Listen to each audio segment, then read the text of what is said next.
Hey, good evening. I'd like to call the meeting to order. First thing I'd like to acknowledge that we are on KFN territory. We do have two late items for our in-camera, and that's subject to solicitor-client privilege, and the other one is a discussion respecting municipal service. So if I can get a motion to receive those two. Moved. Second. All in favor? That's great, thank you. So they'll be added on later. And so we have two well, actually, then adoption of the full agenda. I'll move it. Second. All in favor of that? Carried, thank you. And we have two delegations. First one is Mohammed Janif and Tom Finkelstein for, this is the applicant for the planning report PR 20-9 non-medical cannabis license application. Gentlemen, thank you very much for standing by as we went through that. Appreciate it. And I'll give you 10 minutes. Then there'll be probably some questions from council. So take it away. All right, Mohammed, would you like me to begin or do you want to begin? Oh, I can't hear him. I can't hear him. Well, I will be. Mohammed, take your mute off if you want to speak. Me? No, Mohammed. Tom, go ahead. Okay. Oh, you're there. Okay, Tom, go ahead. Okay. Now, the application comes on for a second time from Prime, and it is an application that's within all the parameters of the bylaw. The safety concerns that were previously raised have been dealt with, and given the report from the planning committee, everything seems to be in order as far as they are concerned. I'd just like to point out that there is no opposition from the RCMP or from the fire department, and these are important considerations. The Chief Administrative Officer believes that the application, if approved, will have an impact. He says it will be generally of a positive nature. I have looked at the letters of objection. They are to a high degree an objection against a third store, whereas the town of Comox provides for 3 stores, and the objection to there being 3 stores appears to be if I'm permitted and with respect, an emotional psychological reaction. None of the objections saying that that 2 stores are enough is more than saying 2 stores are enough in that person's opinion. The location of this store is in a area which is a bicycle shop and there's Remax, and it's frequented as a business center by the community. The objections to parking I question personally because of the fact that I attend at that area often, and often have things to deliver to Remax, and I have never experienced any difficulty in parking. So I'm a little surprised at those objections. There's one objection to hours, but those hours have been adjusted, and Prime has suggested that they will be closing at 6 o'clock. The other objections don't seem to have substance, I say, with respect.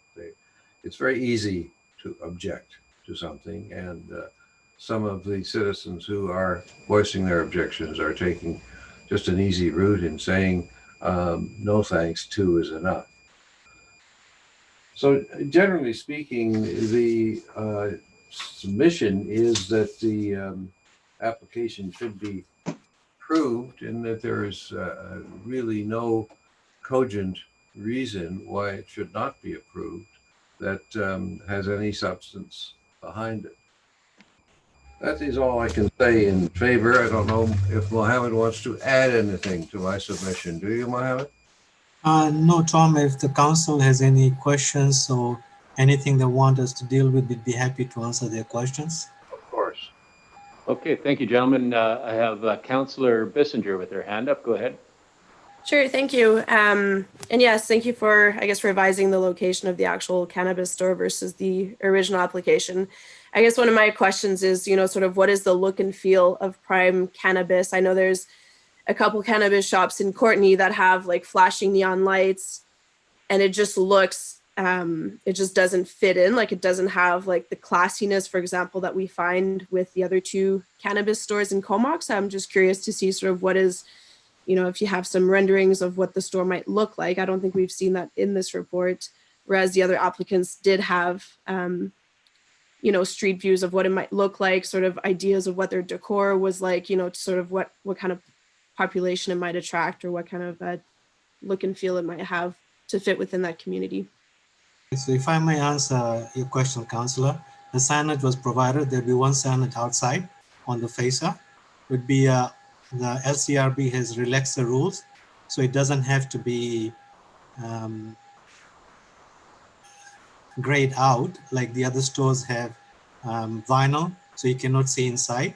So now the LCRB has relaxed the rules. We have spoken with the planning department. They agree with that. It's going to be a tempered glass, so it cannot be broken very easily. And the store will be just like a normal store. We won't have any flashing lights, anything like that. Similar to what you go into LCRB government store. So it's not gonna be as flashy the way they are. They have consultants and displays on all those things, but we'd be on a low key, similar to what other stores are. Okay, thank you. Any other councillors have any questions? Councillor Swift. Thank you. I don't really have a question, just a comment that I appreciated the change in design. I think it's a much safer entrance and exit for both employees and customers. So thank you for hearing my concerns, and we'll see where this goes.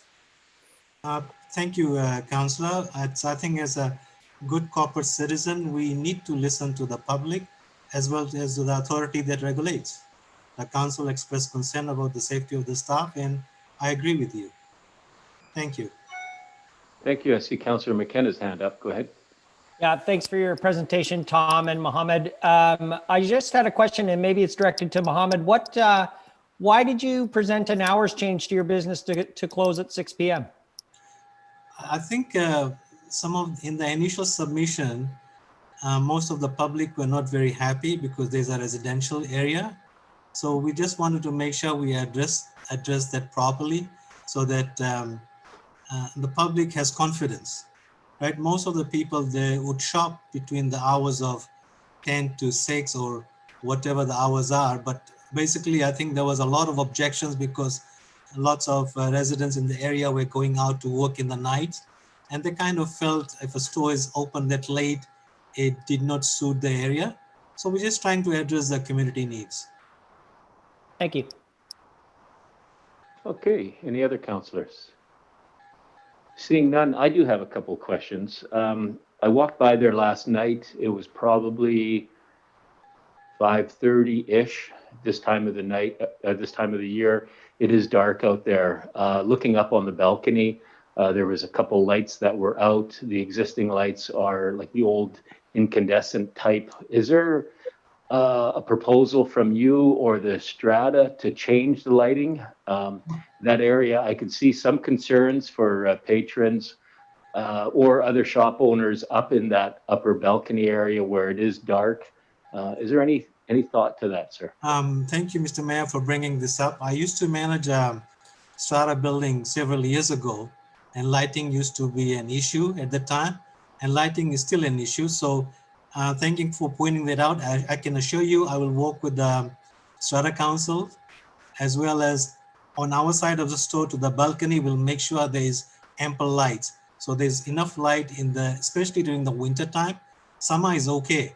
You got good light till 8, 9, 10 in the evening, but winter time, 4 o'clock is dark.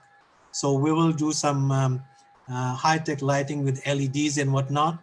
They don't cost much. They're good to the environment, and it provides ample lighting. So I can assure you, I will take care of that.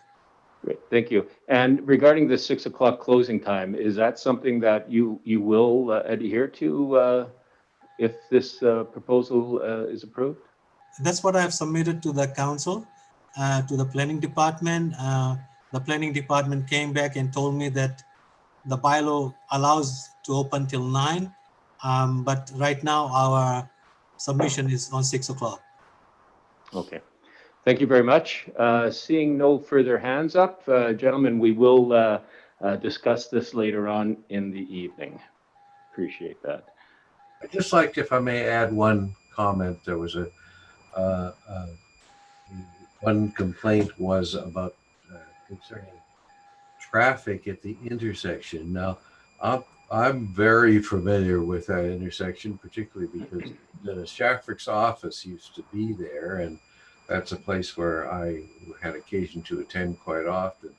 And although the intersection is busy, you don't really enter this shopping mall or whatever you want to call it from the intersection.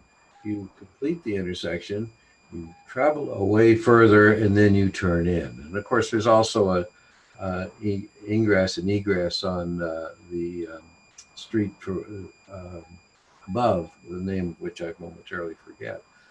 But I don't see that there is a major concern in relation to traffic. That's my comment. Okay, thank you, sir. All right, as I said, we will discuss this later. Next, we have Jamie McLeod with the rezoning application RZ 19-4. Mr. McLeod, you have 10 minutes, and then there may be questions from council, so please proceed. Yeah, thank you. I'm hoping, well, first of all, I am audible, I hope. Yes, we can hear Good, you. okay.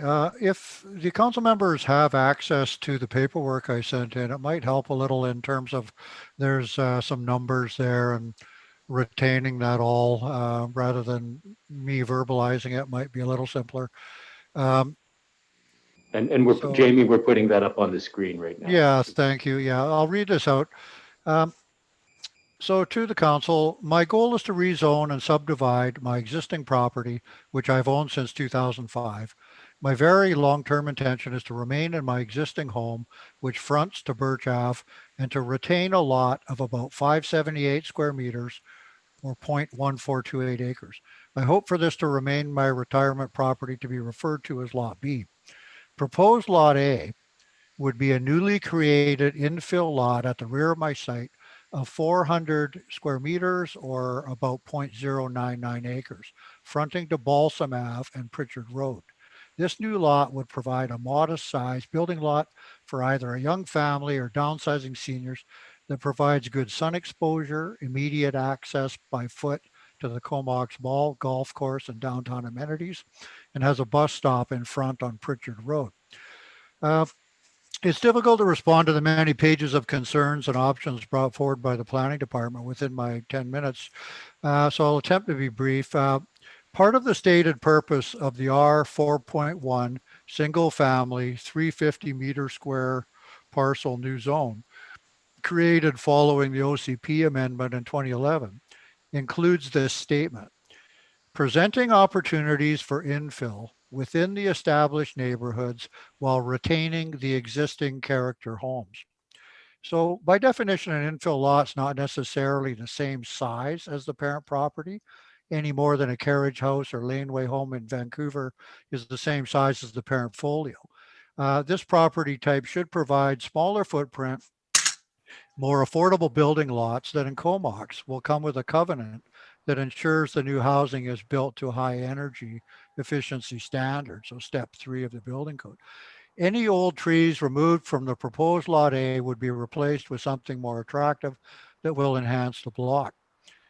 So most lots created during the 40s to 70s in this area were from 50 to 70 feet, wide or greater. In if a minimum depth of 24 meters is always insisted on for infills as opposed to new lots, so no parent lots like mine from that era would be able to create an infill lot that don't way exceed the minimum 350 square meters. Of course, you got width times depth equals area. So using my lot as an example is 72.27 feet wide. If we use the 24 meter depth, 78.74 feet, you get 5,691 square feet. So this exceeds the infill minimum by 1,923 and a half square feet, or over 51%. So, for myself, trying to, provide this infill lot off of the size of lot that I own now, what is the point in creating a small lot zoning category and then exceeding it by 51% in total area to meet, what I would consider an arbitrary depth requirement? I wish to ensure that I retain a usable backyard and that not only myself, but the new and perhaps future owners of Lot A also have a reasonable degree of privacy. In addition, without the retained depth of Lot B that I've requested, the shadow of my house eliminates sun from all but a section of backyard near my desired back fence line for most of the day. As I age in place, I would like to retain that area. If I could ask you to just look at the very last photograph that I've included in my package, right to the very end. A little further, the very end of the group. Yeah, a little further. And further. It's the last one. There's maybe two more. Oh, there we go, right there. So what that shadow is basically present throughout the spring and the summer. So the arrow to the right indicates the requested lot line from planning. This picture is taken from basically my back door. So where that arrow to the right is would be the fence line. I could theoretically then have the wall of a house 1.8 meters from that point. What I'd like to see happen is that the arrow to the left is where the fence line would be, which would give both myself and the new owner some privacy. And I'd also have a strip of sunshine in my backyard that I'd be able to access, as opposed to not really at all if we were to go with the 24 meter depth. So to carry on, my proposed lot would provide a 400 square meter or 4305.7 square foot lot that would be rectangular in shape. I've included a sample plan, which is the second page or third page of my submission, which is one option of many. I had an interested party in the lot that took the time to draw that up. Yeah, right there. Thank you. And so that's one option. The other thing I'd point out with this layout is that I know there was some concern expressed about whether in fact there'd be room for a garage, for example. Well, if you have an upper floor area, you could have parking under that level without it necessarily being an accessory to this footprint. There's a number of different shape options. But also, again, you could also have open parking. They're not necessarily to even have an actual parking structure, although it's certainly possible. So the home on the lot could be designed in any shape to accommodate the needed setbacks and requirements. It also doesn't have to be perfectly rectangular. As far as the sidewalk issues on the two streets, I don't really have any major objections to that. I mean, having lived here for 15 years, I think it's rather unlikely that we're going to see those sidewalks down these one block streets. But, that's up to the town, and I'll leave them to make that decision.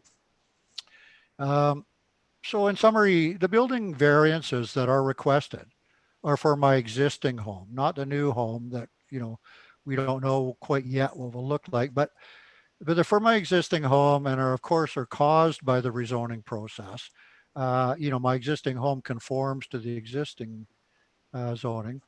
But when you get the resulting clipped corners for road allowances that are required on the two Pritchard frontages, that triggers a need to vary my existing home in order to meet the new zoning. Should my property be rezoned, I understand and accept that in the event of destruction, fire or otherwise, that my dwelling would have to be rebuilt according to the new bylaw requirements.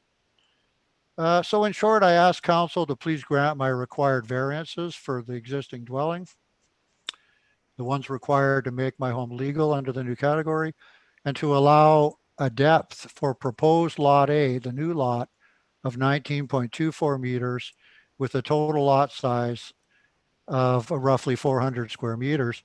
Again, I'd just like to point out that this lot will provide in excess of 400 extra square feet over the minimum lot size. So although the comments been put forward by planning that this was an excessively complicated application, I see this as quite the opposite. I think it's just a question of shape. And, you know, whether you adhere to one fixed depth and one fixed depth only, which is not going to work on infill lots because these parent folios all vary in width. They're older, they're generally wider. That depth for me makes perfect sense for newly created subdivisions with multiple lots. That's perfectly fine. But for infill lots, I think you're going to have to adapt. And again, that's by definition, it's infill to try and find ways to increase housing density and provide some affordable building lots in the community. At this point, I think that's everything. Thank you for your time. Thank you, sir. And CAO, if we can bring up the councilors. So if they have any questions, I can see. They just stand by, folks. Okay, any questions from council? Marvin, can you stop sharing your screen? Okay, there we go. I see Councilor McGowan and then Swift. Hi, yeah, I just wanted to clarify, because I think you mentioned something, but did you intend to replace any of the trees that are lost with an equal or an equal number of either native or fruit trees if you have to lose them? Absolutely. There's two old maples in the back that is noted in the planning submission that they're not in good health. I'm sure that they date back, well, they're very old. What I had hoped to do was to erect a fence line dividing the two lots, plant something along that fence line. I've already put 23 cedars all along the chain link fence that goes to Pritchard to provide some privacy and, you know, screening as well. But yeah, I'd probably line that fence with new either blossoms, fruit trees, you know, possibly in conversation with the new owner adjacent. But you know, there's two that would come out now. The two old maples would have to be removed, and they'd probably be replaced with multiple new trees. Awesome. Okay, thank you. Thanks, Councilor Swift. Thank you. Jamie, can you just clarify for me the issue of parking? You said if somebody was to create a second story, they could park underneath, and if not, there would still be room on site for a car to be parked. Is that correct? Yeah, as I say, you know, I haven't gone to the extent of designing a home on the lot because I have no intention of building. You know, I'm 63.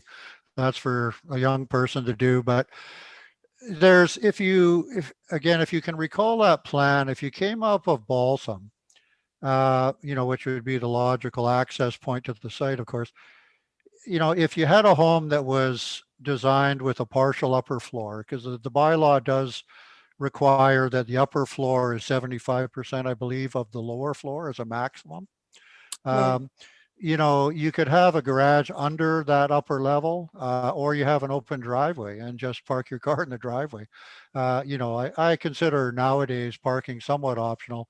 I mean, hopefully we're going to have an electric car sitting there, a small one, or maybe just a bicycle, you know. Yeah, you just never know. Well, we're one block from everything here, and it's, I don't know that massive garages and parking is the biggest consideration, but at any rate, you could design, you know, a structure to have parking under it in a, you know, basement style garage under the upper floor. I guess my concern is if it was a patio home, but there would still be room to park on site. Oh yeah, no, sorry, I didn't cut you off. There's definitely room for a driveway there. Like you'd have 7.5 meters, of driveway, which would more than accommodate a couple of vehicles. If you need to, you'll be definitely off the street. Thank you. Any other questions? Seeing none, I guess I always have the final question here. I guess this question is directed through the CIO to the planner. It seems, it's the depth versus width that is a bit of the issue here. The depth isn't quite what the town would like. But what if the house was facing Pritchard and access is still off of the side road, no access off of Pritchard? Wouldn't that then give the depth that the town is looking for, because then it would have the width and the depth? So maybe that opens up a whole different can of worms. But I just wondering about that, Marvin. That wasn't analyzed. The application is specifically asking, since vehicle access to Pritchard should be discouraged for traffic safety reasons, a variance is required to designate Balsam Avenue as the lot frontage. So with Balsam Avenue as the lot frontage, the setbacks varying from 7.5 to 4.5 is taken off Balsam, and there's a there's a 7.5 rear yard setback that would abut the proposed south lot. And so that in the application, that's also reflected in the proposed plan of subdivision on page 177 of the agenda. So the new owner, though, could build the house facing east and backing on the west. The application is currently asking for the opposite.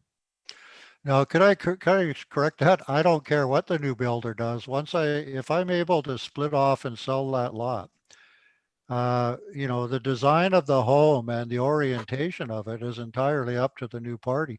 I mean, what I'm suggesting is that, when you have a lot that exceeds the minimum size, to me, it's logical that you find a way to design a building to fit that lot. I mean, according to page 8 of the submission, to the staff report to council, it says for corner lots, the zoning bylaw defines the shortest of the 2 street frontages as the front lot line. Well, if you look at the site survey that is in that package, the Pritchard frontage is 13.24 meters. The Balsam frontage is 15.39. So in actual fact, the Pritchard frontage is the shortest. So even though you're not bringing a vehicle through there, if you had your living room facing Pritchard to the east for your morning sun, and then the rear of the house is to the west, to the adjacent lot, to me, that's also a realistic configuration. And then you could have your driveway access still coming off of Balsam into the end of the building. I mean, there's multiple options, but it's, again, I think that it really comes down to, arguing about shape and, depth versus width. And like, to me, it's totally viable to make a house fit on that site, whichever way it's oriented. Okay, thank you. And I see the planner's hand up there. Marvin, go ahead. Yeah, the point that I was just making was that we didn't analyze it because the application was for the opposite. So we analyzed what was applied for. Okay, good, thank you. I was just wondering that. Any other questions then? Seeing no more, Jamie, Councillor Grant? I was just wondering, Marvin, if you're going to change the orientation, would you have to reapply? That would be up to council. I mean, if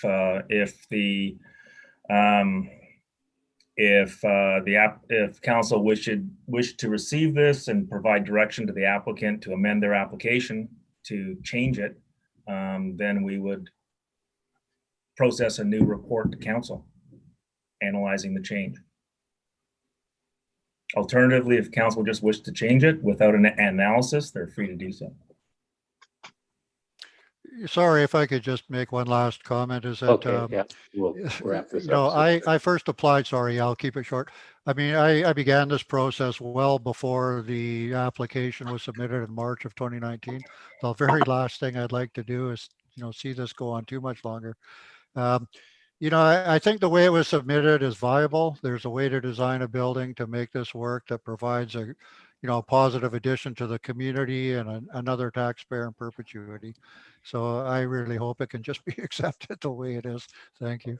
Okay, thank you. And seeing no further hands, we'll be discussing this later. Sorry. Oh, I see Pat. Okay. He's waving his hands from way down in Nova Scotia there. Good. Just the way you asked me to. So I understand that planning will be giving a short presentation on this as before we take our vote tonight. Yes. That's correct. Okay. Good. My questions are to planning, so I'll reserve. Okay. Thank you. So we'll move on to the adoption of minutes for the regular council meeting minutes from November 25th for adoption. Move. Second. And any questions on that? All in favor? Okay, carried. Thank you. And strategic planning committee minutes from December 9 for receipt. Move receipt. Second. And all in favor? Carried. Thank you. Moving down, we have committee recommendations. Number one, the sale building roof. This one was the one that I had brought up for staff just to take a look at what it would be to cover the pathway between the two sale buildings down at the marina. So I'll move 1 and 2. Second. sorry, was that moving 1 and 2? Yeah. Okay, and we have a seconder. Any questions on that? The second one being a waterfront walkway expansion. Seeing none, all in favor? And I think I got everybody. Okay, thank you very much. Appreciate that. Now we're down to the consent agenda. So if we have a motion to adopt the whole thing, A through K. Move. Second. Okay, and then does anybody want to bring out any items for discussion? Councillor McGowan. Yeah, if we could bring out item C, that would be great. Second. Okay, I just wanted to let everybody know that I have been talking to Jordan about this, and it should be coming to council probably in January sometime, I believe. all right. Okay. So council have any questions on that? And all in favor of that? And that's carried. Thank you. And any other items we'd like to pull out of that? Great. Seeing none, we will move on to unfinished business. The strategic planning and action items report from December 16th. Move. That's receipt and filed for information. Move. Second. And any questions on that? Councillor Minions. Thank you. I just had a question around the new garbage schedule, which I know we tried to not have happen, but it's coming in 2021. Besides kind of going out on the website, I see that in January, I think some of the dates are changing for people. Is there something that's going out in the paper or hard copy? I've talked to a couple of people this week that just aren't aware because of the online. So wondering what the communications plan looks like for that. Thank you. So we have a direct mailer going to all the residents in the town of Comox. It should be coming within the next few days, although with the holiday season, it might take a couple days longer than we expect. There's also an ad that's been taken out in the paper, as well as a story that's been written in this edition of the paper. I believe there's an ad in the next edition of the paper as well. Yeah, next 2 editions. So there'll be 3 ads in the paper. We're pushing it out on Facebook. There's a direct mailer going to every resident as well. So I think we've got a number of different avenues we're trying to connect with people. Thank you. Great. Councillor Bissinger. Sure, thank you. Just to build on what Councillor Minions was saying, is there also option to tack on to Courtney's app for the town of Comox? I know, like, I've been talking to a few people who just know that they're gonna miss garbage day, and I know for myself also, I just have it in my mind that Wednesday is garbage day. So I don't know if there's like an app that would send reminders. I know Courtney has it, or if there's something that's like an easy release or whatever that doesn't cost too much that we could get on for this. So we have been exploring the possibility of moving to the same app that Courtney has, and we think that that is possible. One of the issues with that app is it requires a lot of specific location data in order to build it. We've been slowly building that data as we go along through this process, so we're working on it. It hasn't been a top priority for us to move on to that app right now, although it is a goal. And that's just because we're looking at 3 movement dates this year, and there's just been other pressing items, but it is something we want to accomplish. And through the process of moving for this, preparing for the next contract negotiations, we've been building the type of data we need in order to move to that same system. Thank you. Okay, Councillor Minions. Oh, no, I didn't see any hands up. I'm just wondering on the stormwater management plan, it looked like from some letters that had come in from Aurora, it's kind of one of our bigger tax base, that it looks like there's some communication or engagement potentially that is there. So I'm just wondering if there's any update on management of kind of their stormwater management and their feedback on the process. Yeah, I just want to be cognizant of how much I am speaking for them. Maybe what I'd say is that I had 2 meetings with them over the last 2 weeks to talk about acceptance of their final pond. I believe that a 3rd meeting should take place. I don't know that they want to have that 3rd meeting at this point. So the most recent correspondence I had from them is that they're going to take the list of requirements that we have for completion of the pond, take a look at what that means, and that they'll regroup in 2021 and possibly take up our offer on the 3rd meeting. So I believe the next step is for us to have a meeting between the technical teams to take a look at what's required in order to make sure that there's a level of coordination happening between the town and them in order to complete. So that's on one issue with the completion of the pond that they're constructing right now. The other side of the issue would be, what is their feelings regarding the overall system? And I think that they explained fairly clearly in their letter that they think that the system that the town is moving forward with could be changed. But we haven't done any level of technical analysis on what their proposed changes are. And those comments are going to be coming to council probably on your January 20th regular council meeting, as we give you feedback from all of the, as we present you the feedback from everybody who's commented during the comment period. Thank you, appreciate that. Yeah, thanks. Any other questions on that? So seeing none, and I think we're all in favor. I think that's where we are. Okay, so we're down to new business. And this is the Crown land tenure for the Comox Municipal Marina. So we have a recommendation from staff that we authorize the agreement. Move it. Second. Okay, any questions on that? Councillor McGowan. You're on mute. Thank you. I was just wondering why there's no liveaboards allowed. Is that a town rule, or is that a provincial rule, or what the deal with that is? I didn't get you. We didn't something about a rule at the beginning. Yeah, the liveaboards. Why there's no liveaboards allowed in the marina there? It's one of the stipulations in the. Yeah, there is. So there is the province. This has been long-standing that there is no liveaboards in the municipal marina. The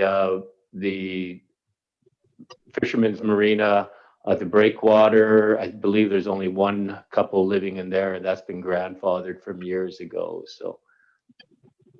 That's what I was just wondering, if there was a town preference or if it was a provincial. Yes, provincial. Yeah, Provincial? it states it right in the policy that they have there that there's to be no liveaboards. Okay, I was just Or wondering, extended. just clarifying if that was coming from our end or if it was coming from their end. No, it's coming from their end. So if we want this, we have to agree to that. Okay, Correct. sounds good. Okay, thanks. Any other questions on that? Seeing none, all in favor? And that's carried. Thank you. And we go down to the GPS fleet management policy, and that is policy number CCL 061 for adoption. Move. Second. Questions?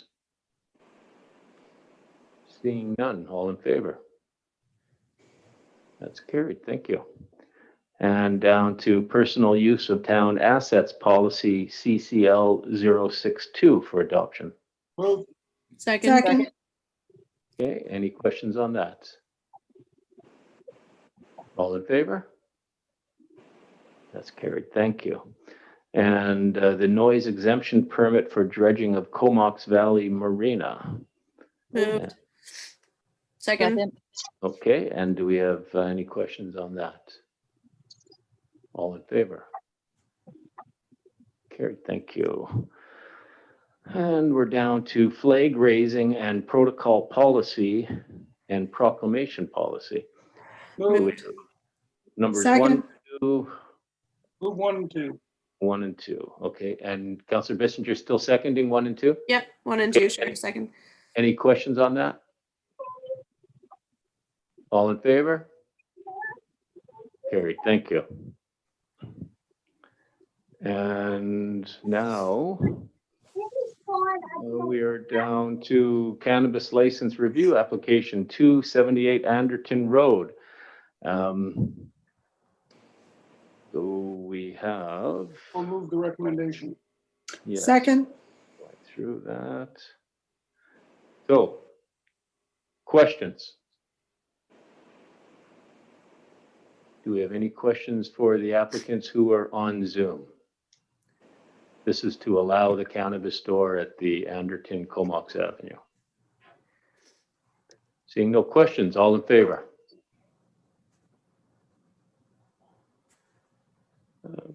Okay, Ken, I see you lifted your hat up, but not a hand. Okay, so I believe that is unanimous in favor to allow the cannabis store. Councillor McGowan, I'm sorry. Yeah, I am in favor. I just have a quick question about should another one come up, are we able, like, will We're they not be at that able to apply, at or? this time, I'm sorry. So we'll have to defer that question. It's not part of the agenda. Yeah. No, that was just a curiosity. That's fine. Yeah. Okay, thank you. All right. So now we will go on to the rezoning application RZ 19-4 and development variance permit application DVP 19-6. That the Comox zoning amendment bylaw 1939 be given first and second reading. I'll move that. Second. Okay, any questions? So just. Yeah, Councillor Bissinger. I'm just pulling it up, sorry here, but so if we are granting everything that the applicant, Jamie McLeod, is requesting, it would be recommendations 1, 2, 3, as well as alternative 2 and alternative 3, is that correct? Through the CAO to the planner. Could you confirm that? Because I do believe we're all a little confused on this one, I have to say. It was a very lengthy report. Yeah, just wanted to ask if when you would like to have the presentation. Right. Yes. I think I we need a almost presentation. passed you over it. We don't need no. Yes. I need it. Go ahead with the presentation. Sorry about that. I'm ahead of myself there.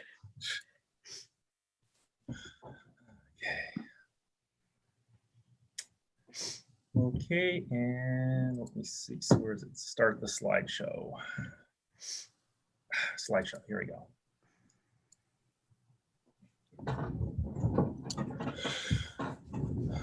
So this presentation is on the rezoning and development variance permit application for 1564 Birch. Presentation outline. What we've done on this, it'll be a joint presentation by myself and Shelley Ashfield, is the areas of contention or the primary focus of the report. They're shown in yellow. We'll be focusing on those. The rest will just be provided as background, and I'll be skimming through the rest. That way, if anybody has any questions, let me know. So application summary, yes, to rezone from R1.1, 650 minimum lot size to R4.1. Development variance permit. So there is a front lot line definition variance proposed to make Balsam and Birch the front lot lines. There's also to reduce on the proposed north lot, to reduce the R4.1 minimum parcel depth from 24 to 19 meters. There's a number of variances regarding to the retention of the existing single family home. And then there's also in terms of the existing subdivision standard for curb from concrete rollover to asphalt and sidewalks from both sides to no sidewalks. So that would be to maintain the existing infrastructure that's in front of the Birch and Balsam frontages. Point that I want to make here is the subject property. It's part of a neighborhood, essentially a 2-block neighborhood. It's an atypical neighborhood. And it is, I'll just go in a brief outline of how it's atypical, and then also want to flag that it is flagged for ground oriented infill. So it's atypical in terms of it has double fronted lots. So with double fronted lots, it really does allow for splitting of lots with one frontage down one road facing one and one facing the other. There's narrow road dedications and there's narrow road frontages on the lots. No sidewalks, no on-street parking. It is designated for ground-oriented infill. So that allows not only for coach houses and secondary suites, but it also allows for small lot single family as low as 350 square meters, duplexes and triplexes. So if you just go, essentially you have an allowance to double the density in that neighborhood. It's also adjacent to the downtown, which is densifying. So we're getting increased traffic, pedestrian vehicles from the surrounding area. Parcel depth. When we get down to 350 square meters, it gets to be a tight lot in terms of maintaining the common characteristics that people expect from a single family lot. So in this case, the existing parcel depth is 45.78. Minimum parcel depth is 24, so you'd need 48 to subdivide. So so you do need a variance in parcel depth to subdivide north-south. The design of the R4.1 zone is really designed, and can you see the cursor there? Yes. Good. Yeah. So it's designed to try and to maximize, to give a good buildable area that has a flexible layout and so really maximize the private outdoor space that's available, as that's one of the key characteristics of single family. And so that's the rear yard. So we're allowing the buildings to go closer to the front lot line, 4.5 meters here. This is a kick out in the building to break up the building mass, but also so that no matter what happens in terms of the building, there is room for 2 side-by-side parking spaces here, right? So if somebody wants to put a suite in, whatever, if somebody closes the garage, the next person still has different ideas. So when we're doing this, so you get this kick out, it's 9 meters depth and you get 12 meters depth. The floor plans more recently really have been going for increased depth. So that seems to be a general trend. At this point with the 9 meters, once you start adding in the fact that you want doors and people want a little space in front and behind the car, it's enough for a 1-car garage. So that was the design. When you start shrinking it, you get if you split the parent parcel in half so that you're getting 22.75 parcel depth. So then you're getting a 10.75 living area, maximum depth. We still have the 7.5 meter rear yard. And then this kickout goes to 7.75. Now that's getting tight. You're gonna have a tight ability to get into that single car garage. The proposed 19 meters, you're dropping the floor plate buildable area to 7 meters at this point. And then you're going to 4 meters in here. 4 meters, you're not going to be able to get a garage in.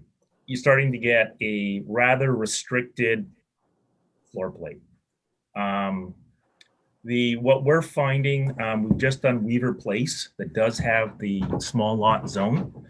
We're seeing considerable blowback from the development community and from prospective purchasers. There's not really that much difference in the lot price as the lot prices are going down. So they're very expensive lots. And people have expectations when they're building new homes. And we're even getting like, how dare you design something that only has a 1-car garage allowance. There is a very big difference in terms of where we see the future for small lot single family and the idea of creating affordable housing and where the market currently is. With that, I'll turn it over for 2 slides to Shelley on the subdivision bylaw implications, and then I'll have the 1 slide for finish up. Actually, let's just hold on, because Shelley's going to be talking about the offsite infrastructure, and I think it might be worthwhile for council to ask questions specifically on the lot depth and what that means first, if you're in agreement, Mayor, or not. Yes, go ahead. Any questions from council on that presentation so far? Yeah. Sorry, I can't see them. Oh, yeah. Yeah. I got a question, Mayor. Yeah. Okay. So Councillor Bissinger, sorry, folks, your video isn't up. So Councillor Bissinger, go ahead.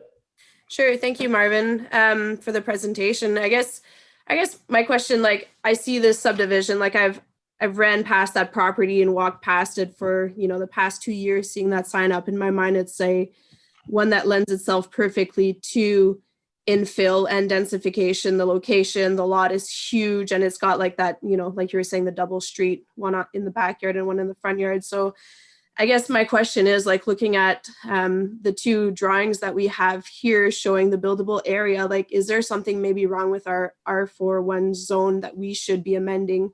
Perhaps, like, is the 7.5 meter rear yard requirement too large, and maybe we should reduce that? Perhaps, if people want a smaller lot, maybe it's, to be more compact and have less yard maintenance or whatever it might be. I'm just thinking ahead. Like, I know in your report, it says, there's been 170 hours of staff time allocated to this specific subdivision. And I know on Cypress, or one of the adjoining streets, there's 2 subdivisions that are sort of like in the pipelines. And I'm trying to figure out, how can we accommodate this to be more efficient, to make more sense? Like, these are the subdivisions that we want to see, right? It's very minimal cost to the town in terms of infrastructure upgrades or whatever, because we're basically tying to existing services. We're not adding streets. We're, in the center where there's buses, the mall, everything. So in my mind, this is where the OCP is going towards. So how can we make it easier, for you, Marvin, and for your team to see these without having all these, requirements that make it impossible for a future purchaser of this lot to build something that makes sense and is sort of like within the trend that we want? And Marvin, before you proceed, the CAO would like to comment. Yeah, I think that's a great question. I think one thing that's important to remember as we look through this report is that staff is recommending that we move forward with subdivision and allowing the construction of a second lot. What it really comes down to is, how much does council want to vary one parcel over another in order to satisfy the desires of the current homeowner?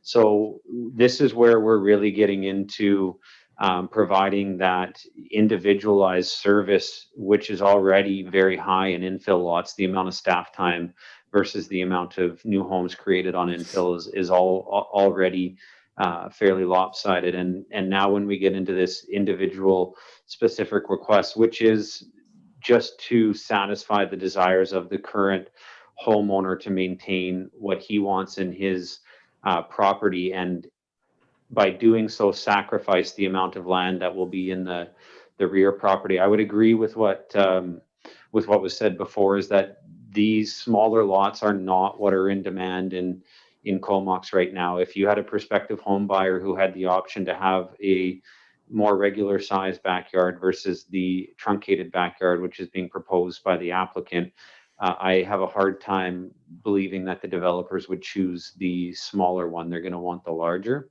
And so I think that in this instance, we're not running into something that's inefficient due to the regulations that we have. It's just trying to meet that specific individual requests when we do have a fairly efficient way to deal with this. The other subdivision requests that are coming in may require some sorts of those changes, but on this one, I do think we have a fairly straightforward and efficient way to deal with this. And another thing to remember too is if we get into providing this smaller lots, if it's going to require smaller homes, it's going to require what you've said there for us to come up with a whole new set of development guidelines for those homes, or else to process each of those homes as they come in with, multiple variances as well, which will take, either of those options will take up a lot of staff time for what we haven't seen as a real need in the community right now. Okay, thanks for clarifying, Jordan. Okay, and the question was directed to the planner too. So Marvin, you'd like to comment? Yes, I totally agree. I think that one of the things that I would like to point out is if we create lots that do not meet the expectations of the public, it will generate additional intensive staff time and variance applications on the back end, because what's going to happen is the person building it who buys it says, this doesn't make sense, why am I being treated this way, and I'm going to submit a variance application. And it'll be the same. The issue that we have is when we're dealing with somebody who's dealing with a preference, we're having to explain and justify all regulations. The standard typical development application process is, here are the standards, meet them. If there's a reason why you can't, specific to the site, we'll look at a variance. Other than that, you meet it. That's the way that we're able to have an efficient processing of it. The customization for the existing homes, yes, that is something that it does add some time, but it's a set item. It's there. There's not much debate on it, and it allows for retention of the house. Okay, thanks, Councillor Minions. Yeah, just a quick question. Looking at the equal depths of 22.75, that would still require a variance, it sounds like, being not the 24 meters.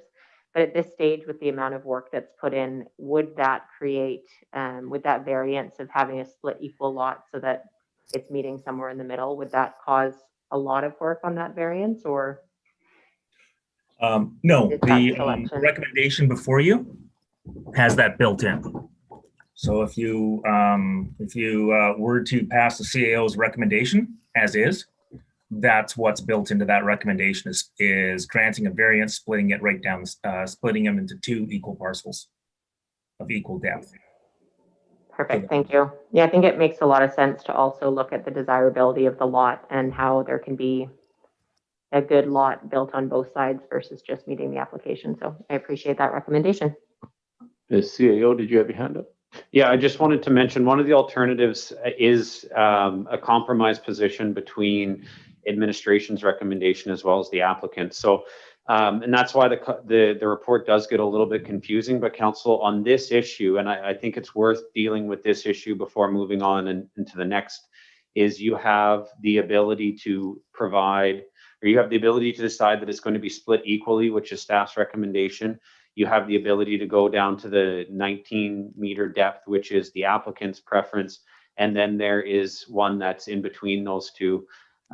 which may provide a little bit of each. So you have three choices there, and that's where you get those alternatives to the recommendation. And if council wants to speak about them in those terms and come to agreement on those terms, we can direct you towards which alternative recommendation is going to suit you. Okay, so that's a question I'm wondering. So if we were to favor the applicant, we would pass what, recommendations 1, 2, and 3, and then an alternative to allow him the 19. If council wants to just speak about which you want to do, what we can do as staff is say, okay, if that's the way you want to go, here's the path forward to do so. If that makes sense. Yeah. Does any councilors have any questions at this point? I mean, whether or not I'm in the right place to talk about this, or wait until after Shelley Ashfield is finished. But I think we're looking at 24 versus 19 meters or meters. So he's looking for a little bit of a sunlight in his backyard. I mean, there's going to be a lot of lots that we're going to have to kind of MacGyver as we go through this. I think this is an opportunity for us to provide a affordable lot and let the builder figure out at that point what he or she wants, and the applicant gets to age in place. I think it's a win-win, but I'll leave it at that. Nothing further, and then I guess we'll move on to Director of Operations presentation. Thank you very much. I'm going to keep this relatively short. I just have the 2 slides. This first slide is just showing on the left our current road standards that we have in our bylaw, which is the road allowance of 20 meters, a pavement width of 9 meters, and that would accommodate on-street parking, rollover curb and gutter, and sidewalks on both sides. And on the right-hand side is what the applicant is proposing, to keep the existing road allowance for Balsam at 15.2, Birch at 18.3, pavement width of 6, and then to keep the existing asphalt curb and have no sidewalks. My next slide is basically going to kind of get into what our proposed draft subdivision bylaw standards are for a local road, which is 20 meters of road allowance, 6 meters of road with pavement, with parking bulb outs for some on-street parking on one side, full concrete barrier curb and gutter, and sidewalk on both sides. This is the picture to the right here is an extension of Forster that we just extended from a development there. So you can see the parking bulb outs and the sidewalk and the 6 meter wide asphalt. The purpose of us proposing this cross section or as a draft bylaw is to accommodate some of the traffic calming, so we can have the narrow roads as opposed to having the 9 meter wide pavement width. And then we can also continue to have the on-street parking with the bulb outs. So for this development, is my understanding from planning, if we acquired that full 20 meters of road dedication needed, that we couldn't move forward with the densification for this area for the OCP. Alternatively, we could stick to the coach housing. The secondary suite was already talked about. But I think regardless of what we do in following the OCP densification in this area, we're going to need these facilities to have the sidewalks and on-street parking. Might not need it today, but it's definitely going to be a request that's going to be needed as that whole area densifies. And it was also noted the close proximity to the downtown, and that's just densifying as well. So to move the development forward, Public Works is willing to accept the lower standards for the road allowance and keep the keep what's existing there today. So Balsam at 15.2 and the road allowance for Birch at 18.3. There would be potential implications, a little bit more costly when we go into repair or do upgrades, because we're basically going to be from property line to property line. But we see the importance of developing this area, so we're willing to reduce or accept that lower road allowance. But with that also support that we maintain the 6-meter wide asphalt pavement width, full concrete barrier curb and gutter, and sidewalk frontage for both Balsam and Birch for this development. I think moving forward, I think the town needs to consider maybe developing a cross section that's specific for this area, Balsam, Cypress, and Birch, so that we can look at what the cross section could look like with these reduced cross sections. So kind of come up, it's kind of a unique area. So basically before we can move forward, I think Marvin has it in his staff report as well, that we can maybe proceed with a survey of that area maybe in the future, so that we can see what amenities we could construct in the future. So as development happens, we can be ahead of the game and know exactly what we can allow in regards to the parking. We can get some on-street parking in that area, I think would be beneficial to that area. What else? So, sorry, my light just went out. So I think that's all I have to say. I think when we do the survey, we will look at the existing road, and also because it's an existing road, we'll look at the existing features so that we don't have a negative impact on that in that neighborhood. So where are the trees, where are the driveways, the third-party utilities, we have the hydro poles, etc. So moving forward, I think it's important that maybe we establish that unique cross-section for this area as that entire area develops for our OCP. As I think these are going to be important amenities that the residents and the community as a whole is probably going to want to see. And this will then, provide the town with a good mechanism that we can ensure that that corridor is safe and we can move forward as it densifies. And that's all I have for the roads. So I just wanted to talk about resident expectations and sort of the development infrastructure funding system. As noted in our OCP, there's a strong desire and direction on maintaining the existing character of our residential neighborhoods and ensuring that any infill or new development is compatible. And in existing residents' minds, that also includes the infrastructure. They generally really like their neighborhoods, which is a great place to be. I think there's also a little bit of fear that that kind of, if you build it, they will come, in terms of additional traffic, right, and changing the existing quality of life in a neighborhood. So we commonly, in advance of development or when the initial developments come in, there's push to maintain existing sidewalk in regards to, if there's no sidewalk, don't add a sidewalk, don't expand the pavement. Problem that comes in is we're limited in terms of a developer pay option of having that developer pay at development. Once development occurs, essentially we're funding through taxpayers. It has to come out of general revenue if we're funding a retrofit. And the impacts occur over time. So what you tend to get from staff is this idea, well, we want to future-proof it. We want to address what's coming down the road. And really, the residents' expectations aren't changing. So if the idea of keeping the character of a neighborhood, keeping that infrastructure, not only is it the character, but it's the idea of the safety, right? The convenience, mobility. But development occurs over time within a neighborhood. And in an area like this, you have the surrounding areas develop as well. So even if this neighborhood doesn't develop, the surrounding neighborhood's going to develop. What does that mean? That means more pedestrians, that means more vehicles. And the expectations of having safety, mobility, vehicles, pedestrians, accessible mobility is going to stay there. And then what we get is the expectations that there's going to be improvements funded from general revenue. And a current example of that is Bona Vista. Bona Vista between Ivy and Church, there has been no development on that street.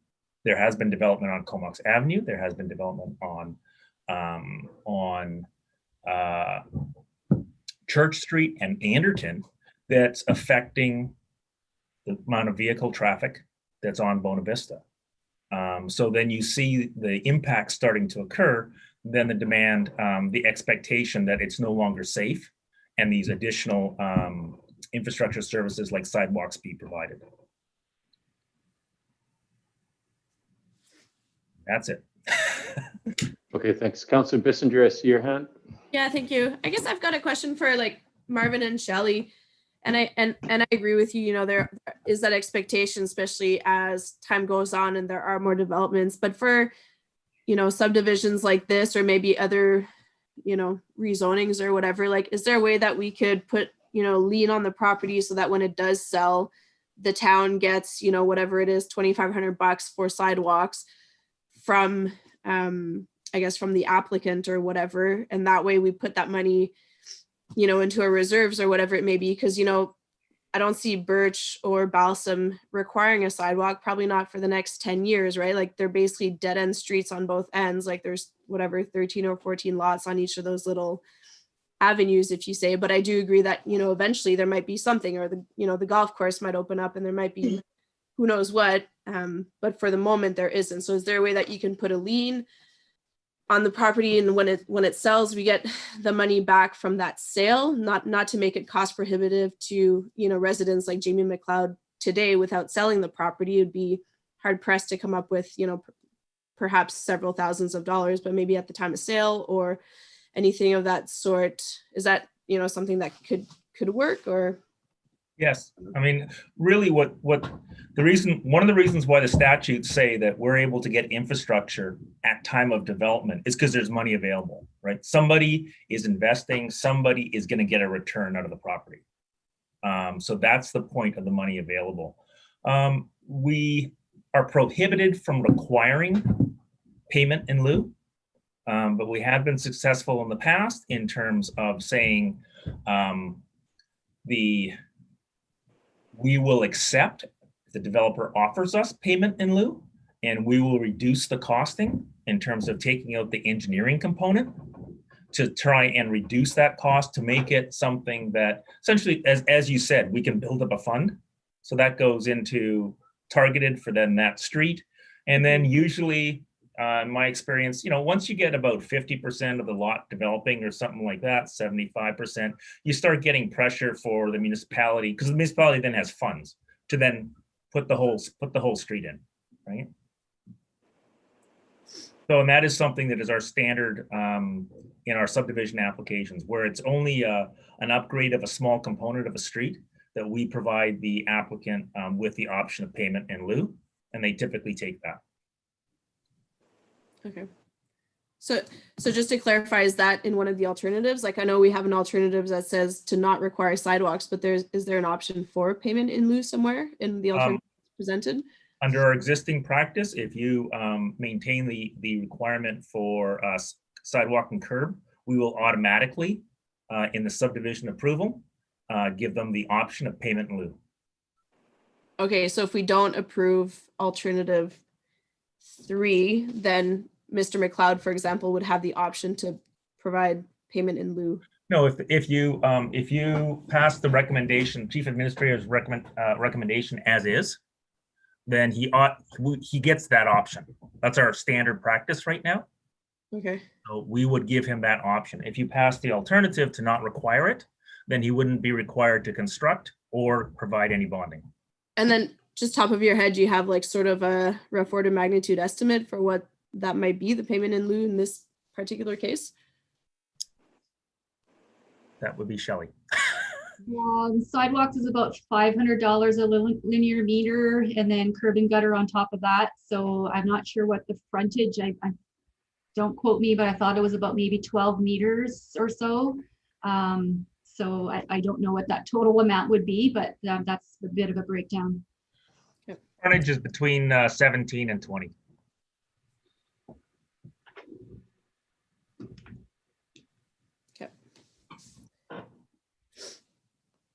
Okay, Councillor Grant.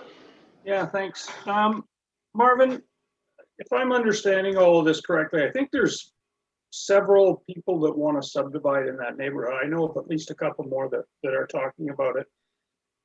If we were to go to just cut the lot right in half in other words, the make nobody happy one, does that make it easier down the road? Like, I guess I'm thinking, are we setting a precedent here that's going to make it really hard for other people and have to go through the same process? Or if we went to the just cut it down the middle, equal sizes, does that just set a precedent for everybody in the neighborhood? It will make it easier if you just set it, split it down the middle, because it sets what the standard is. One of the real problems is when you have too much flexibility, everything's up. Everything's up for debate.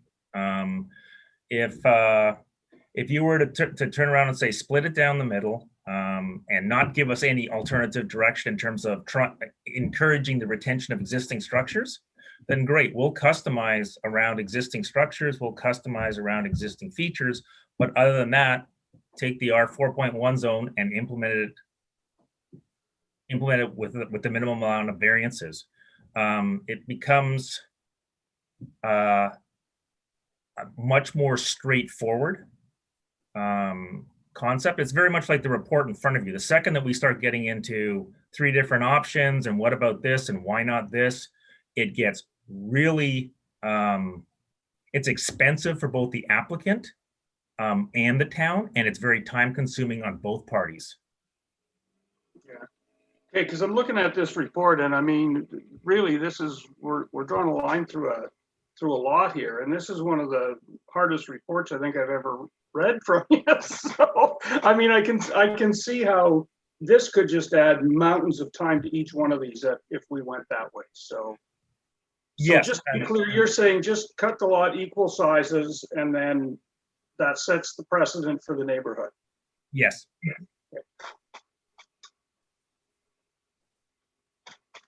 Okay, Councillor Swift.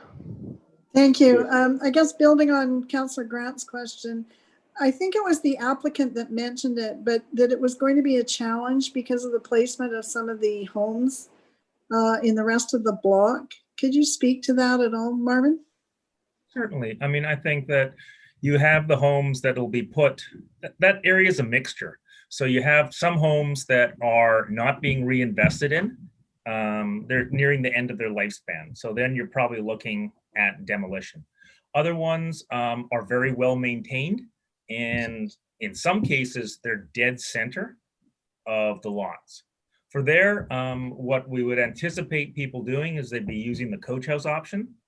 And they would also probably be looking at doing the duplex, utilizing probably the newer zones that we're coming up with in the front to back duplexes. So you have a single family facing one street and a single family facing Option to split it. Yeah. So yes, you are, which is going to maintain that sort of eclectic character in that neighborhood that I think people value. Okay, thank you.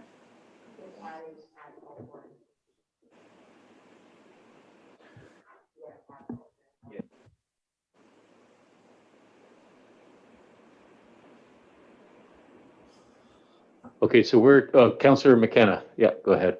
Yeah, thanks a lot. So, I appreciate Councillor Grant's, conversation around just splitting it in half. I do appreciate the planning department's, extra work on all this stuff. I think, one size is not going to fit all on every occasion. And so I think that there's going to have to be some give and take when it comes to these submissions. And I don't think it's just as simple as cutting it in half in most cases. Like you'll have creek beds running through, you'll just have other things that are in the way.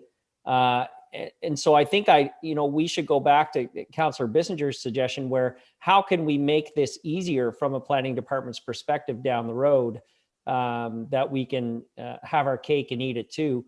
Because I think this council wants to see more infill, more affordable housing. And I think this is a way to make affordable housing. When I think about a young family coming into Comox and, maybe the only way they can get into Comox is actually to buy a, 0.48 acre property, subdivide it and sell off one half.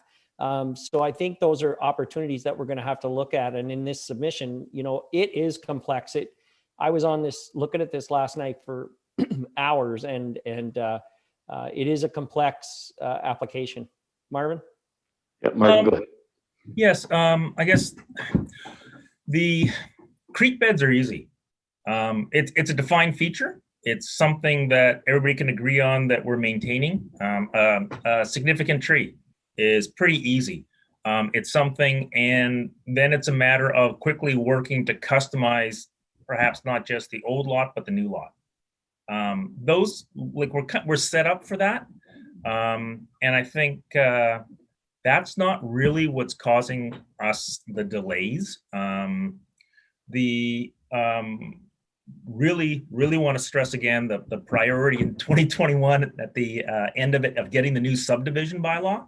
That's causing a lot of back and forth as we're kind of straddling two bylaws. Where the problem is dealing with something that we have to then analyze and do a custom report on. Like in this case, we've done the report on the R4.1 zone. We've created it, we're implementing it, and we're monitoring it. We know that we can that it will work in terms of rear yards and all these other things, and we're prepared to defend it. When we start playing with that, then it's not just playing with one little component. It's especially as we get tighter on these lots, it's playing with where's the living room? How do you get the stairs up to the second story? How does the bed go up to the second story?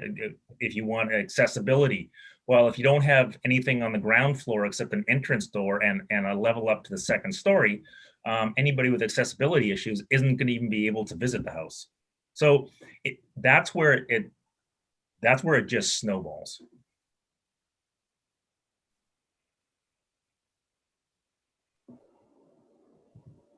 So then with that line of thinking, there's this move afoot of tiny homes.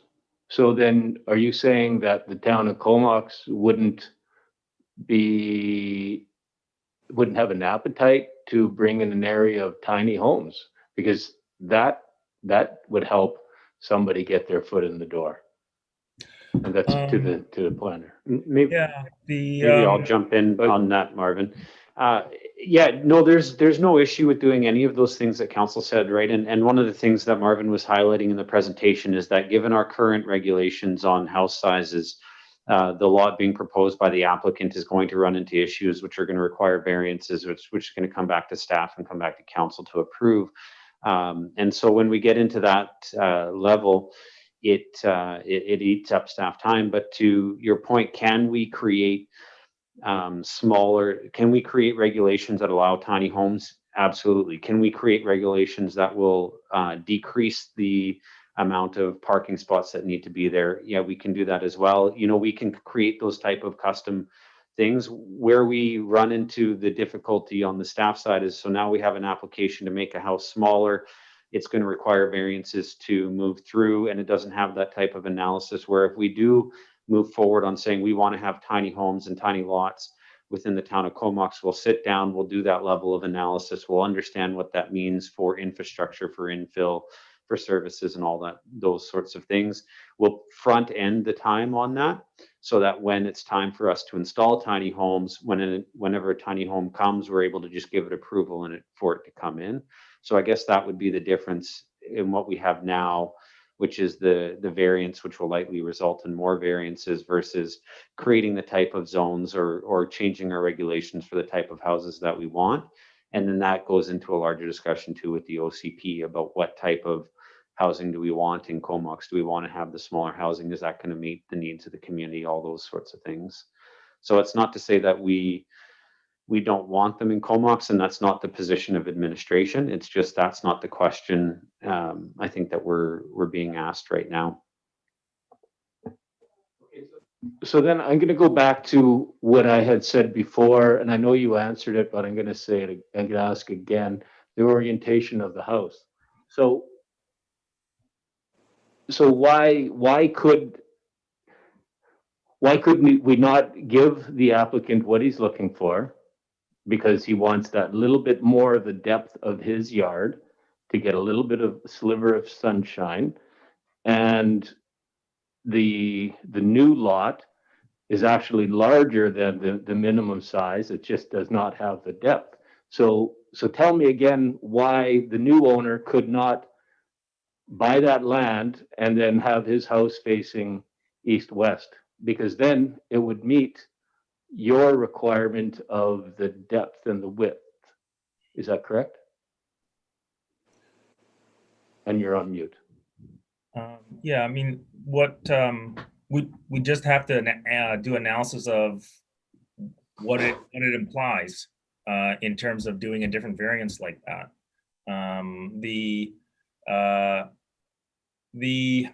Our experience has been that the demand for private outdoor space on a single family lot and the flexibility that brings to do things, to add accessory furnitures outdoor and things like that, is widely held. So I would say that the applicant's desire for a usable backyard is likely to be shared by the owners of the new lot as well.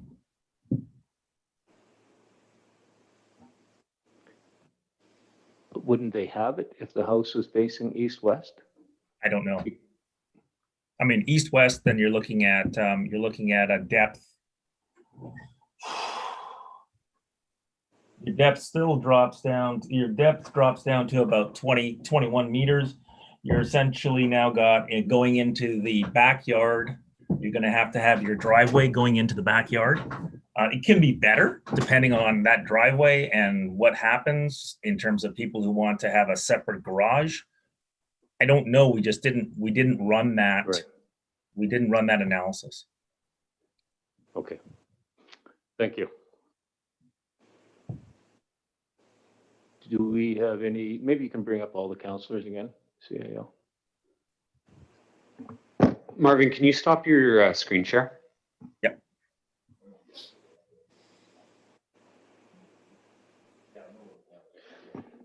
So, no, we don't have a motion, and maybe I'd just throw it to councils that there's two separate issues here to deal with, one being the offsite infrastructure and one being the lot depth. It might be easiest to talk about them in two separate conversations, and I'll throw it out to council that you have three options in front of you. Maybe don't worry about the technical recommendations, but your three options are the larger lot as asked for by the applicant, the compromise position between staff and the applicant, and then staff's position, which is to split the lot in half. And so if council wants to talk about which of those three you prefer, then we can then give you what the recommendation you're going to need is. Well, I'd like to speak to the larger ask from the applicant. So maybe we have a motion on that. Motion and a seconder, and then we can discuss that. So we have one motion, one mover, and then do we have a seconder on that? I'll second. No, sorry, you were the mover. Yeah, I'll be the mover. Okay. So she'll do both. I see McGowan, Councillor McGowan has her hand up for a second. Yeah, I'll second for discussion. Okay, so do we have any comments on that? Any questions, Councillor Minions? Thank you. Well, I think there's validity to the kind of getting him the lot he desires and getting that sunshine moved. I think it does work at the detriment of the lot that would be created. So I think it's not about just splitting down the middle, but it's trying to find the common ground of a build that we don't know what it's going to look like. So I would personally be leaning towards the 21.75 on each side. Just based on that, the smaller lot we go, the less desirable that becomes for that lot. Okay, thanks. Any other questions on that? Councillor Bissinger. I'd be in favor of giving the applicant what he wants in terms of the depth of, I guess, 19 meters for the new lot A. And my reasoning is that when that lot goes for sale and there are, it will be, described in the sale of it, what can be built there. And you know what, it might work perfectly for a retired couple that just wants a ranch or built in that property. We don't know. We can't assume what's going to be built there or not, or when it's going to be built. I think the homeowner is, age wants to be able to age in place, keep his fruit tree, have a bit of sun in his yard. And I think the market will dictate whether or not his subdivision sells or whatever. And I would vote in favor of what is requested. I know it might set a precedence going forward, but at the same time, like, I'm not sure how many of these subdivisions we have in the queue, so it might just be 1 or 2 a year. And if we need to beef up staff time to get these done, then I would be in favor of that, but that's a whole other conversation. And I know, I guess if we're talking about the whole sidewalk thing, I do support like a cash in lieu, but I guess that'd be a separate motion altogether. Is that correct? Yeah, that would be. Okay, thank you, Councillor Bister. Any other comments? And I do agree with you that the market will dictate if somebody sees the size of that lot. I'm sure that lot will probably be scooped up quickly. So no further hands up. All in favor of the larger lot ask? We got 3. We have 4. Councillor Grant, was your hand up? Mm-hmm. Okay, so we got 4, and sorry, Councillor McGowan, is your hand up 4 or against? 4? Okay, so that carries. Thank you. And one opposed. Okay, thank you. And so now we are going on to the variances. Are we, CAO? Yeah, the off-site infrastructure. So curb, gutter, sidewalk. If you guys just make your motion based on that plain language, I'll check with Marvin if he needs the technical motions. And Marvin, if you do, just make sure to get the ones that you need, and we'll throw it back to council at the end.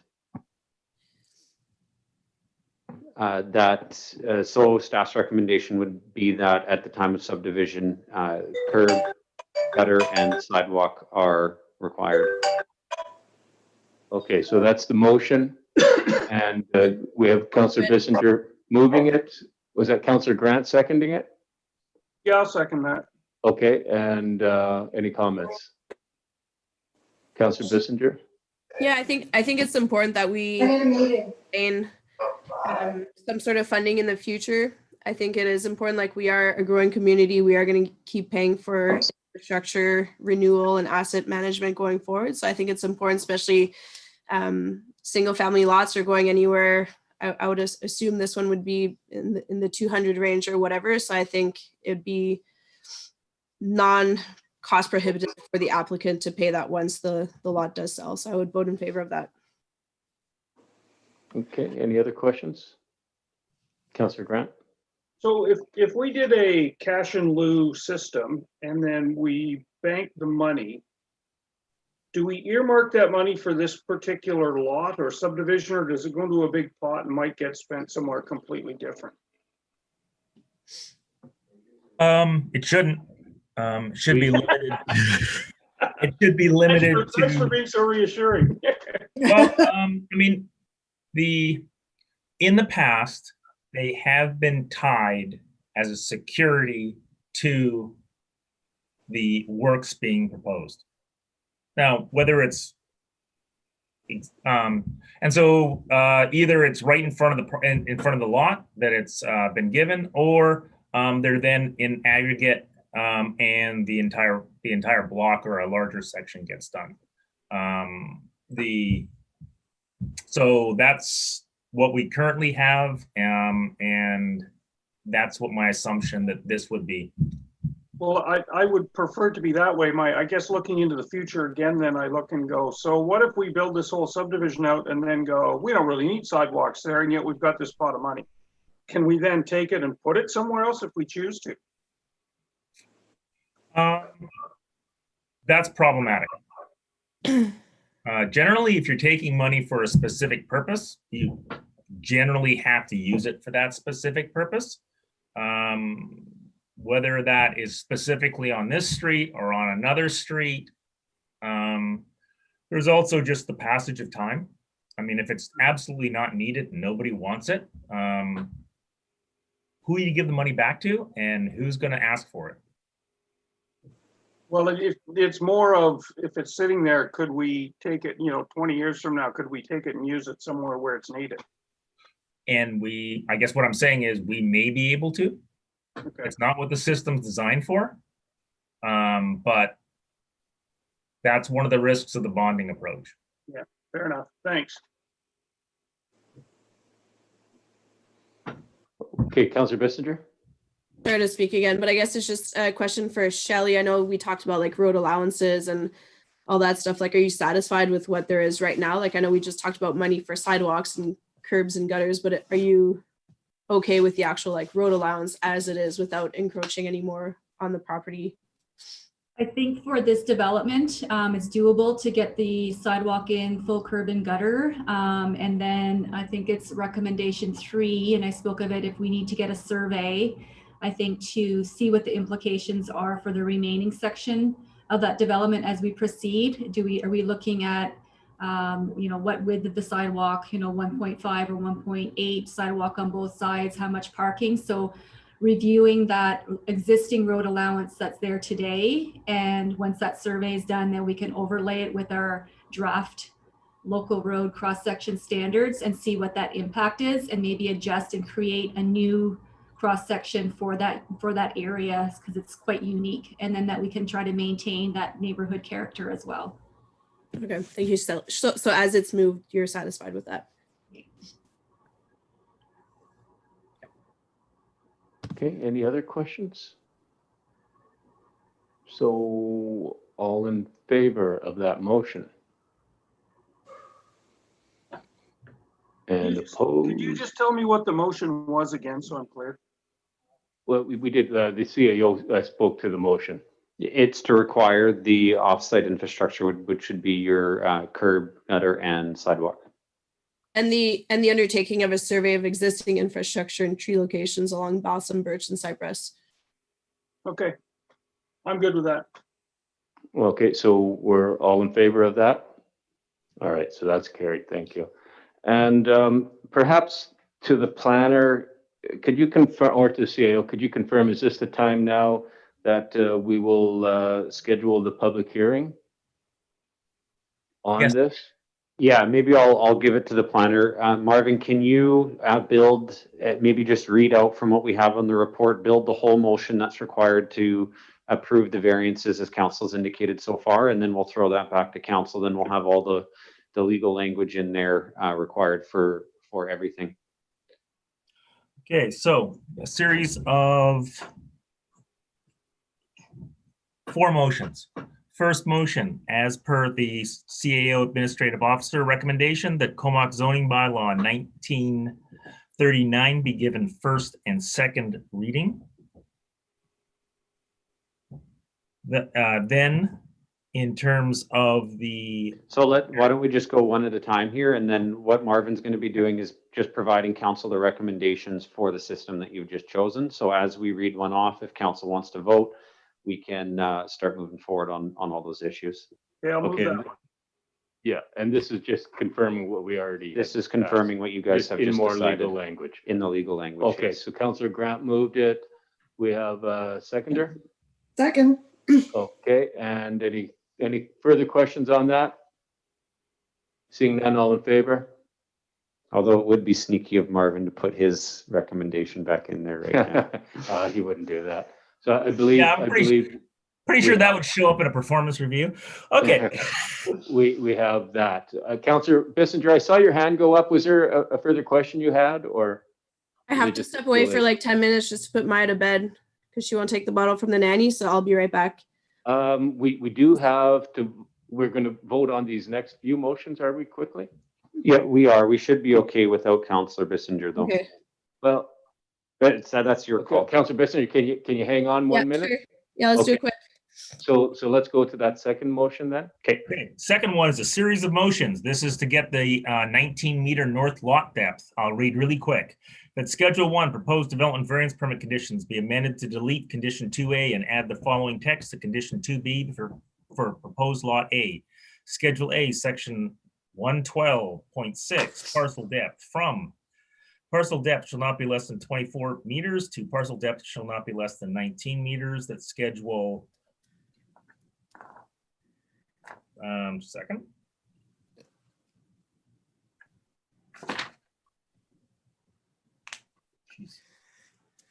Yes, that Schedule 1, proposed development variance permit conditions be amended to replace condition 2C4 with the following text. Schedule A, section 1112.9, subsections 1, 2, and 3, from front A for 5.5 meters is measured parallel to and at the front setback. Front setback shall not be less than 7.5 meters as shown in figure 1112-4. B, for any part of a structure used as a garage or carport, front setback shall not be less than 7.5 meters. C, all other situations, front setback shall not be less than 4.5 meters.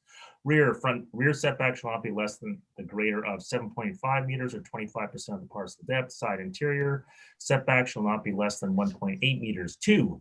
1, front setback shall not be less than 6.95 meters.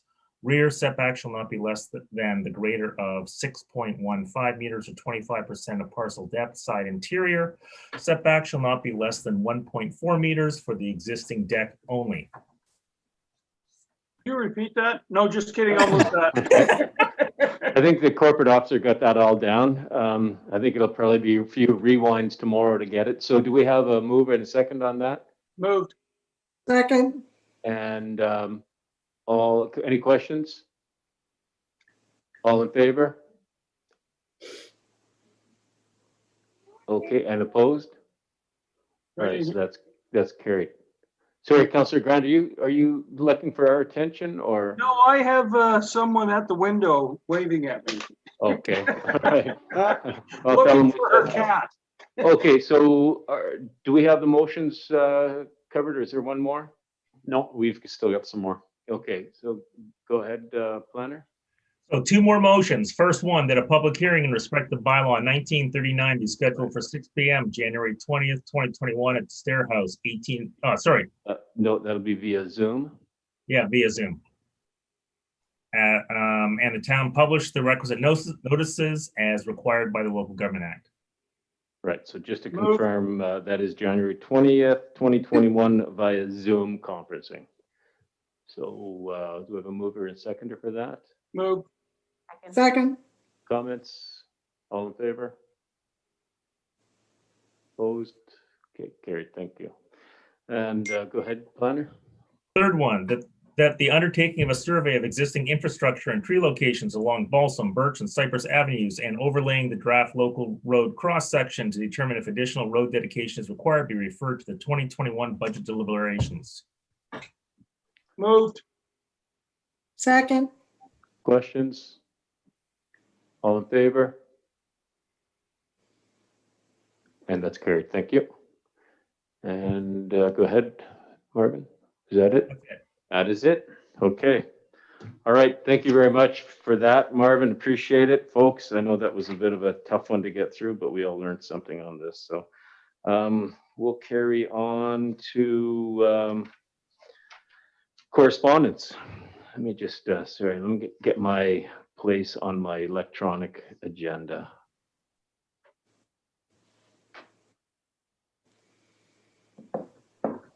Okay, so we have correspondence from Howie Siemens of the CVRD Emergency Program Coordinator, and that is that the mayor of the town of Comox be appointed to the Comox Valley Regional Operations Center Group Policy Group. Mover. I'll move it. Second. Okay. Any questions on that? All in favor? No. Okay, Councilor McGowan, you're good with that? You had, I would. yeah. Okay, no, your screen went blank.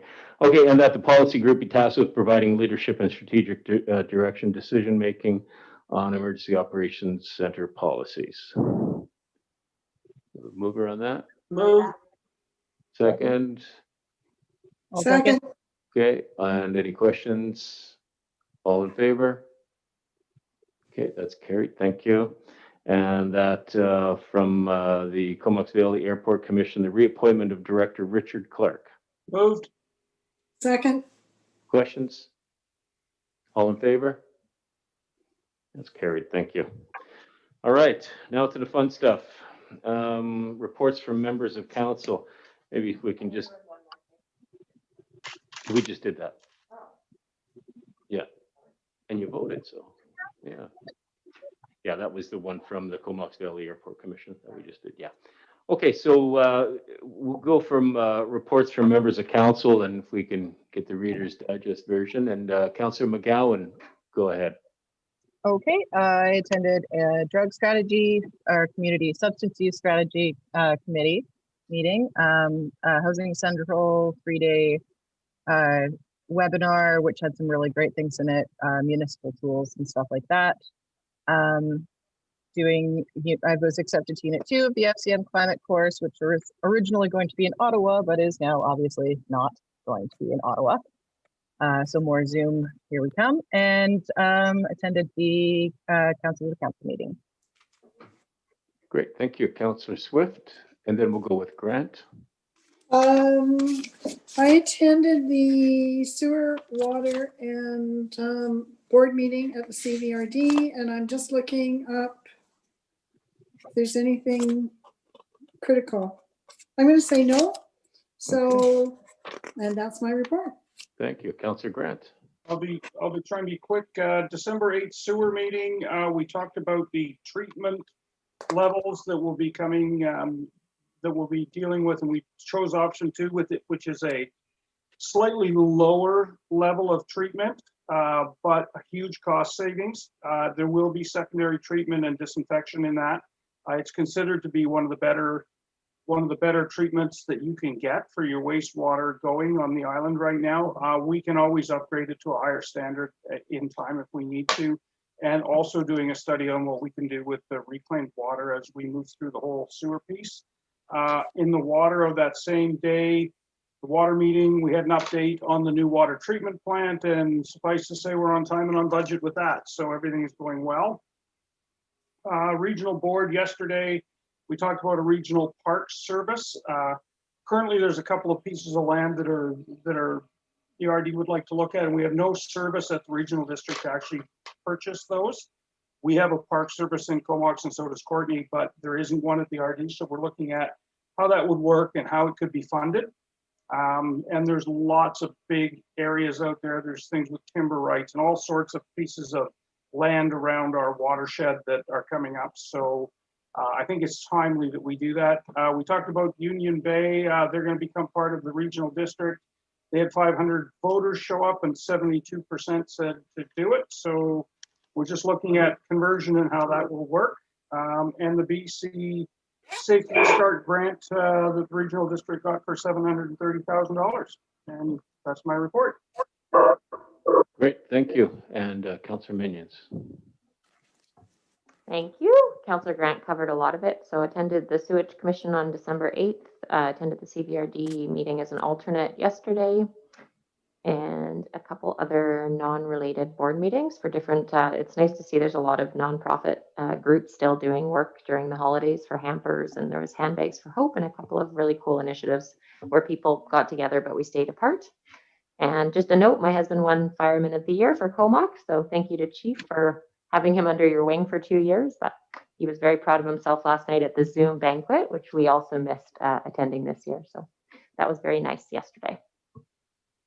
Great, thanks. Yeah, I noticed that Luke was Firefighter of the Year, so good on him. And I guess while we're giving accolades, there's many staff members that met milestones this year, and whether there be 15 years, 20 years, 25 years, as we know, Councillor Grant, this is his 15th consecutive year as council. So instead of reading them all out tonight, I'm sure next year we are going to have a COVID-free Christmas gathering, and we will acknowledge everyone there. I just don't want to take a chance of missing anyone. So for myself, with the CAO, I've had a couple meetings with the Aurora Cannabis Group on Zoom. I attended the virtual tree lighting ceremony, and it worked out quite well. They've got a lot of hits on their website, the BIA that is. I attended a provincial health call with the new minister, Josie Osborne, who's the ex-mayor of Tofino, and it was good to have her on that end. Today I attended a CVED strat planning meeting and with the CAO and with Shelley Ashfield meeting with some of the ministers through the UBCM when we're going with hat in hand. We talked to the ministers for different grant applications. We just had a follow up with a couple of their directors. So I have nothing further. I don't believe we have any public questions, none that have been presented. So we'll just Nobody understood what we did. we'll just need a motion to go in camera and exclude the public under subsections 90 of the community charter. Move. Second. Okay, all in favor? Great, thank you very much. And to all the folks out there, Merry Christmas, Happy New Year. And like many of you, I'm looking forward to a fresh start of the new year. Thank you very much. So we'll stand by and we'll go offline.